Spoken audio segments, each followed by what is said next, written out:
Trekking हमने शुरू कर दी है, बट योगेश सर ये क्या पहना आपने? ज़रूरी जानकारी भी दे देता हूँ कि यहाँ पर चढ़ने के लिए आपको क्या क्या चीज़ें आपके पास होनी ही चाहिए। हम लोग ट्रैक कर रहे हैं, ज़्यादातर सब घोड़े से ही जा रहे हैं। मुझे सिर्फ हम ही दिखे ट्रैक करते हैं। हाँ, लोकल से पता चला है, आसपास के लोगों से पता चला है कि यहाँ पर गाइड लेना आर्टिफिशियल लेक जो कि आर्टिफिशियली क्रिएटेड है। गुड मॉर्निंग दोस्तों, सभी को नमस्कार। आज के ब्लॉग की शुरुआत हो रही है औली शहर से। आप मेरे पीछे देख सकते हैं, ये है औली, उत्तराखंड में पड़ता है जो कि। और मैं आपको मौसम की थोड़ी अपडेट दे देता हूँ। तो औली की मौसम की बात की जाए तो आज काफ़ी बादलों भरा दिन है। पूरे पर्वत जो उस तरफ हैं वो सारे ढके हुए हैं क्योंकि बादलों की वजह से, और धूप ने को भी काफ़ी हद तक ढक रखा है, इसलिए मौसम में थोड़ी ठंड बनी हुई है। और अगर स्टे की बात की जाए तो यहाँ पे काफ़ी ऑप्शंस हैं स्टे के लिए। जैसे हम वहाँ पर रुके हुए हैं फर्स्ट फ्लोर पे, और काफ़ी अच्छा व्यू दिखता है। मैंने बालकनी का आपको दिखाई दिया है। और ये ऑफ सीज़न है, इसलिए आपको काफ़ी सस्ते में मिल जाते हैं। तो जब इनका सीज़न होता है तो ये डबल भी करते हैं, 4 टाइम्स भी करते हैं।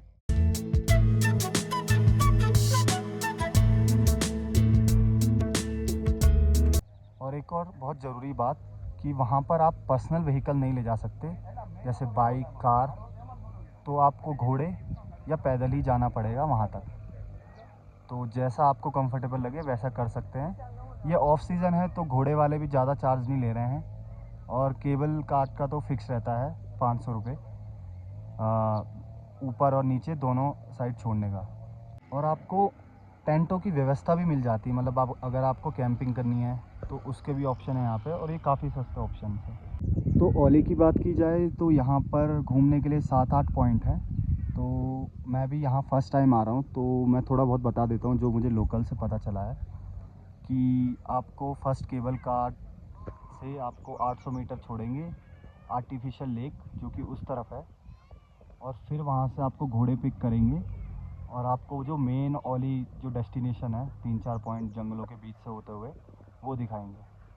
तो यहाँ से और यहाँ तक और जंगलों के अंदर सब घोड़े से ही होगा। पैदल भी कर सकते हैं, आपके पास अगर आपके साथ कोई छोटे बुज़ुर्ग नहीं हैं तो पैदल भी कर सकते हैं। तो हम लोग देखते हैं कैसे चलते हैं। अभी तो कुछ फिक्स नहीं हुआ है क्योंकि अभी तक हमारा ब्रेकफास्ट नहीं हुआ है। तो जैसे ब्रेकफास्ट करने के बाद हम कोशिश करेंगे कि जल्दी से जल्दी वहाँ चढ़ जाएं, क्योंकि आज हमें निकलना भी है।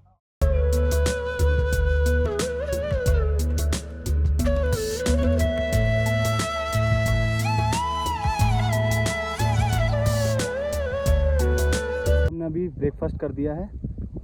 हम ट्रैकिंग पे जा रहे हैं, with in I think 2-3 kilometres है यहाँ से ऊपर, यहाँ से वहाँ ऊपर तक। तो चलते हैं। पानी और ज़रूरी सामान रख लिया हमने।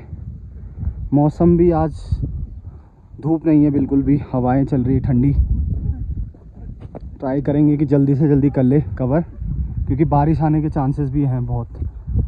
ये हेलीपैड, क्योंकि यहाँ पे चाइना बॉर्डर भी पास में है, तो इसलिए हमारी आईटीबीपी की जवान भी हैं इधर, कैंप भी है, और हेलीकॉप्टर लैंड करने के लिए हेलीपैड भी है।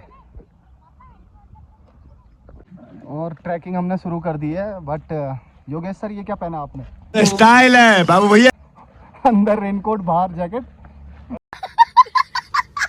अभी हम जाने वाले हैं चेयर लिफ्ट से, इसका किराया 500 रुपये से स्टार्ट है।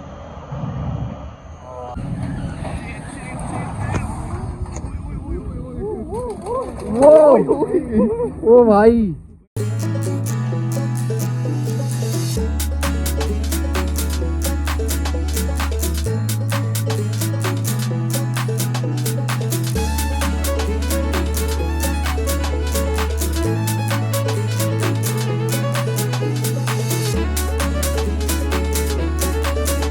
जो रोपवे आपको दिख रही है ना, ये पुरानी रोपवे है जो कि जोशीमठ से औली तक की है। ये लगभग 4 किलोमीटर की है, और ये बोला जाता है कि ये ना इंडिया की लॉन्गेस्ट रोपवे है। सो अभी तो ये मैंने लोकल से पूछा था, तो उन्होंने कहा कि लगभग 3 सालों से ये रोपवे बंद है। तो अभी हम पैदल ही चल रहे हैं बुग्याल में जाने के लिए। और आप ट्रैकिंग घोड़े से भी कर सकते हो, जैसे कि देख सकते हो आप घोड़े से भी जा रहे हैं लोग, लेकिन हम 4 लोग हैं, हमने सोचा पैदल ही चल लेते हैं। तो 2-2.5 किलोमीटर का ट्रैक है, ज़्यादा मुश्किल तो नहीं होना चाहिए।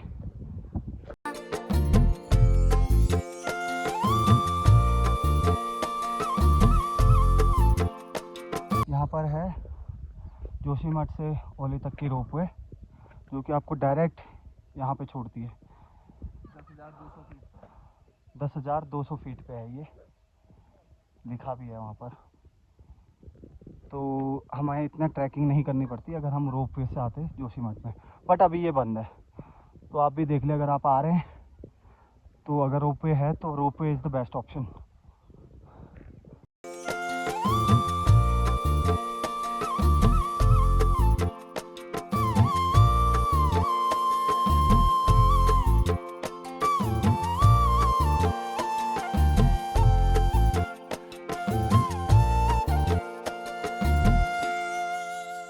बुग्याल तक का रास्ता जंगलों से बीच से होके हुए जाता है।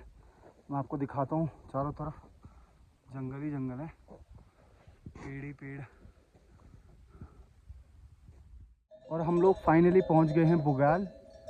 बुग्याल गढ़वाली में एक वर्ड होता है जिसका मतलब होता है जहाँ पर छोटी छोटी घास होती है, छोटे पेड़ पौधे, जहाँ बड़ी घास नहीं उगती है।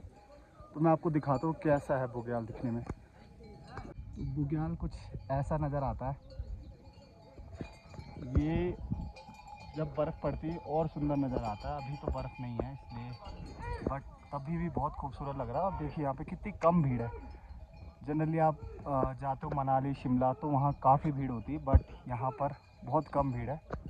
लोग अपनी फैमिली के साथ आए हैं एंजॉय करने। तो ये है ओली का मेन स्पॉट जहाँ पे लोग घूमने आते हैं, जिसको देखने आते हैं। और योगेश कैसा लग रहा है यहाँ पहुँच के? बढ़िया लग रहा है। इधर देख के वो बढ़िया लग रहा है। बढ़िया लग रहा है। फर्स्ट टाइम हम सबका फर्स्ट टाइम है, और हम पहली बार देख रहे हैं इतना प्लेन ग्राउंड। यहाँ 2-2.5 किलोमीटर की हम ट्रैक करके आए हैं ऊपर, और फाइनली वर्थ इट मोमेंट है, देखने लायक है। बहुत सुंदर है, बहुत सुंदर है योगेश। बहुत ही कम लोग ट्रैक कर रहे हैं, ज़्यादातर सब घोड़े से ही जा रहे हैं। मुझे सिर्फ हम ही दिखे ट्रैक करते हैं। हाँ, क्योंकि लोग ना फैमिली के साथ भी आए हैं, बच्चे भी आए हैं, और कोई अपने पेरेंट्स को लेके आया है। दोस्तों के साथ तो बहुत कम आए हैं, क्योंकि फैमिली स्पॉट है ज़्यादातर। तो और यात्रा का टाइम भी है, तो सीनियर सिटीजन्स टाइप है, बट बहुत कम भीड़ है यहाँ पे इस टाइम।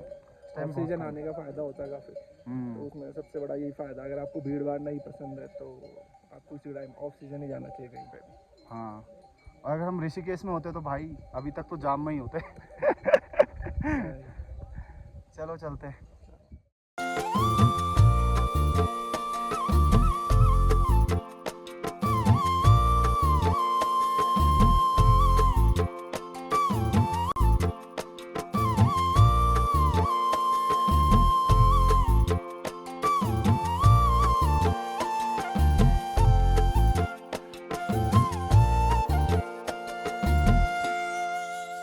दिख तो कुछ नहीं रहा है, बट ऐसे ही इसके पीछे है। अच्छा, ठीक है, यहाँ से शुरू करते हैं। जैसे ये जो रेंज आ रही है स्नो कवर्ड वाली, तो इसके जस्ट बगल में नंदा गुप्ती पीक है, फिर भीतरतोली है। फिर इस रेंज में आएंगे तो यहाँ पे नंदा देवी पीक दिखता है, जो इंडिया का सेकेंड हाईएस्ट पीक है। फिर उसके सामने पे यहाँ पे भी क्लाउड में है, बट इसके पीछे जो द्रोणागिरी पीक, जहाँ से हनुमान जी संजीवनी का पहाड़ लेके गए थे, 7066 मीटर जो टॉप द्रोणागिरी पीक है, वो भी यहाँ पे इस रेंज में आता है। बरमल, हाथी घोड़ा, रतावन, नीलगिरी, माना मंदिर, विधान, कामेट भी इस रेंज में। कामेट नंदा देवी के बाद आता है। अच्छा, थर्ड हाईएस्ट पीक भी बोल सकते हैं, इस रेंज में आता है। फिर मुकुट आता है, फिर बालबला वेस्ट, नीलकंठ, और इधर चौखम्मा रेंज और कीदार रेंज। ये 360 व्यू आपको दिखता है अगर क्लाउड ना हो। क्लियर हो तो पूरा आपको इसमें दिखेगा। अच्छा। 360 व्यू पॉइंट बोलते हैं। हाँ जी। और गाइस यहाँ पे देखो बिल्कुल कितनी शांति है, कोई नहीं है, सिर्फ मैं, मेरे दोस्त, हमारा गाइड और हम। बिल्कुल शांति। अगर आपको आना हो ना वीकेंड्स पे तो ये जगह बहुत अच्छी है, क्योंकि वीकेंड्स पे यहाँ कोई रश नहीं होता, कोई आपको ओवर प्राइस्ड चीज़ें नहीं मिलेंगी, क्योंकि वो लोग देखो पानी, गैस सिलेंडर सब उतने नीचे से लाते हैं ऊपर, तो इसलिए वो यहाँ पे महंगा हो जाता है। अदरवाइज़ बहुत अच्छा है। स्टे के लिए यहाँ पर नहीं है कुछ भी चीज़ें, बट अगर आप अपनी फैमिली के साथ आते हैं तो एक दिन आपको चाहिए ही होगा अच्छे से एक्सप्लोर करने के लिए। चाहे तो आप ऊपर भी जा सकते हैं, ऐसा कुछ नहीं है, बट हम लोग यहीं तक आए थे, जिसको 360 पॉइंट व्यू कहते हैं। यहाँ से सारे पहाड़ दिखते हैं, क्योंकि ये बहुत हाइट पे है। तो मतलब मैं तो कभी भी ऐसी जगह पे नहीं गया हूँ जहाँ वीकेंड पे इतनी शांति हो। और गाइस मैं आपको ज़रूरी जानकारी भी दे देता हूँ कि यहाँ पर चढ़ने के लिए आपको क्या क्या चीज़ें आपके पास होनी ही चाहिए। सबसे पहले तो जैकेट तो होनी ही चाहिए आपके पास। ऐसा नहीं कि अगर आप गर्मियों में आ रहे हैं तो आपको लग रहा है कि वहाँ गर्मी होगी, नहीं, यहाँ मौसम एकदम से चेंज होता है। हवाएं इतनी ठंडी हवा है, क्योंकि सामने से हवाएं आती हैं, बहुत जल्दी मौसम चेंज होता है, इसलिए जैकेट तो लेना ज़रूरी है। और रेनकोट, ये दो मोस्ट इम्पॉर्टेंट चीज़ें हैं जो आपको रखनी चाहिए, क्योंकि यहाँ पर मौसम का कोई भरोसा नहीं होता, कभी बारिश कभी धूप। और इसी चक्कर में नीचे आपको लगेगा कि धूप हो रही है, बारिश तो होगी नहीं, बट यहाँ आके आपको लगता है कि यार इतनी तेज़ बारिश हो गई, स्लिपरी होगी, मडी है चीज़ें यहाँ पर। तो आपको रेनकोट, अच्छे शूज़ और एक गाइड नेसेसरी चाहिए यहाँ पर। और अगर आप लोग भी कभी औली आए हो तो मुझे बताना। जहाँ तक तो मुझे यहाँ लोकल से पता चला है, आसपास के लोगों से पता चला है कि यहाँ पर गाइड लेना इम्पॉर्टेंट है, मतलब आपको लेना ही पड़ता है। तो इनके चार्जेस भी मतलब 1000 से 1500 तक वेरी करते हैं, बट क्या ये सच में मैंडेटरी है? आप बताना अगर आप लोग गए हो तो, क्योंकि हमें तो यार ऐसे ही बोला गया है और हमने ले लिया गाइड। बाकी ऐसा कोई दिक्कत नहीं है, उन्होंने हमें सारे पीक की जानकारी दी और कहाँ जाना चाहिए, कहाँ नहीं जाना चाहिए, कहाँ पे स्लिपरी हो सकता है, उन्होंने सब हमें अच्छे से बताया। तो बहुत अच्छा गाइड का एक्सपीरियंस भी था। और गाइस आपको देख के लग रहा होगा कि ये 6 बज रहे हैं या 7 बज रहे हैं शाम का टाइम ना, बट एक्चुअली यहाँ पे जस्ट 2 बज रहे हैं अभी। तो आप सोचो यहाँ पर अंधेरा बहुत जल्दी हो जाता है, तो इसलिए जंगल के जानवरों का खतरा भी बढ़ जाता है। फॉर एग्ज़ाम्पल यहाँ पे लेपर्ड्स, जैगवार, भालू, इस तरह के प्रीडेटर्स होते हैं। तो इसलिए जो फॉरेस्ट गार्ड वाले हैं वो कहते हैं कि आपको 4 बजे से या 6 बजे से पहले नीचे उतर जाना चाहिए। और जहाँ पे आपको आपकी चेयर लिफ्ट छोड़ती है ना, वहाँ पे उसके जस्ट नीचे आपकी ये आर्टिफिशियल लेक, जो कि आर्टिफिशियली क्रिएटेड है। और पानी तो वैसे ज़्यादा साफ़ नहीं लग रहा है, बट ये रनिंग वाटर है। तो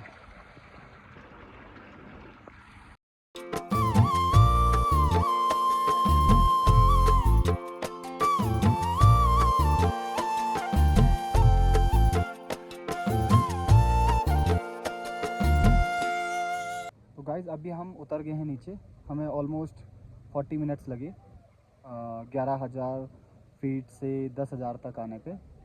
और मतलब बहुत अच्छा रास्ता तो नहीं कहूँगा, बट ठीक ठाक पहुँच गए।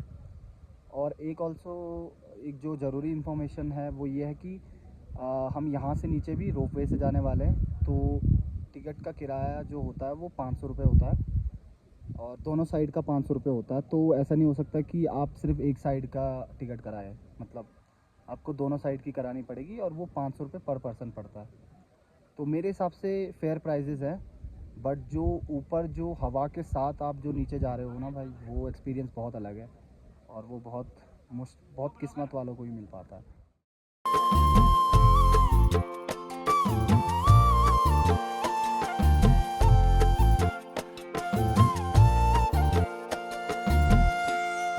नीचे केबल कार नीचे जाने के लिए इसमें ऐसे बैठ के आपको नीचे तक छोड़ती है।